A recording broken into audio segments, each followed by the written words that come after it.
Good afternoon বন্ধুরা। আজকে বৃহস্পতিবারে আমি কি রান্না করলাম একবার তোমাদেরকে দেখিয়ে দিই। প্রথমে দেখাই, এখানে আছে আজকে আলু পোস্ত করেছি।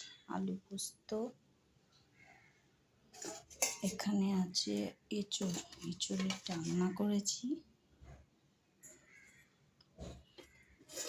আর এখানে আছে উচ্ছে আলু ভাজা করেছি। এখানে আছে ডাল করেছি।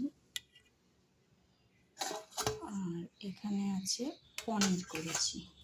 পনিরটা করেছি হচ্ছে ছেলের জন্য, কারণ ছেলের পনির না হলে খাওয়া হয় না।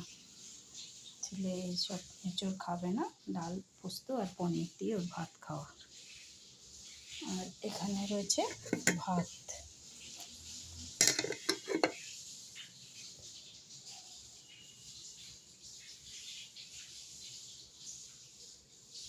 আজকে বৃহস্পতিবারে আমার রান্না তোমাদের কাছে কেমন লাগলো একটা লাইক কমেন্ট করে জানিও। তোমরা সবাই ভালো থেকো, সুস্থ থেকো।